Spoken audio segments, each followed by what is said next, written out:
Ketika dia mengatakan ini, pemikirannya melalui takdir dan keharmonian mempengaruhi ikatan mereka dan mengasaskan generasi mereka. Semua benda berganda mengikut jenisnya. Sesiapa yang belajar kenali dirinya sendiri telah mencapai kebaikan yang mengatasi kelimpahan. Tapi dia yang disesatkan cinta mengalihkan cintanya kepada jasadnya tetap dalam kegelapan, mengembara dan menderita melalui derianya hal-hal kematian. Aku berkata, kesalahan besar apakah yang dilakukan orang jahil hingga tidak bebas dari kematian? Kamu nampaknya, katanya, tidak hiraukannya. Apa yang kamu dengar, bukankah aku suruh kamu berfikir? Ya, aku berfikir dan ingat dan bersyukur padamu. Jika kamu telah berfikir, dia berkata, beritahu aku, mengapa mereka yang berada dalam kematian layak mati? Kerana kegelapan yang suram adalah akar dan pangkal tubuh material.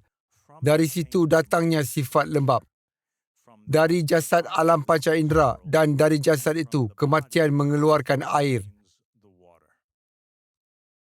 Dari situ, tubuh dunia deria dan dari tubuh kematian mengalirkan air. Betul sangkaanmu. Tapi bagaimana dia yang mengenal dirinya sendiri? Pergi kepadanya seperti yang difirmankan Tuhan. Aku menjawab, Bapa kepada semua terdiri dari cahaya dan kehidupan. Darinya manusia lahir. Kamu bercakap dengan baik. Cahaya dan kehidupan ialah Tuhan Bapa. Darinya manusia lahir. Jika kamu belajar bahawa kamu berasal dari kehidupan dan cahaya, walau berada jauh dari mereka, kamu akan kembali kepada kehidupan. Maka intipatinya ialah kamu harus ingat bahawa kamu adalah anak Tuhan. Kamu adalah anak-anak Tuhan. Sumber kamu terhubung dengan Tuhan. Kamulah Inna lillahi wa inna ilaihi raji'un. asal kita dari Tuhan dan kepadanya kita kembali. Tapi aku rayu, beritahuku lagi, mindaku, bagaimana aku akan hidup kembali. Kerana Tuhan berfirman, orang ada minda, hendaklah dia tahu bahawa dia tidak mati.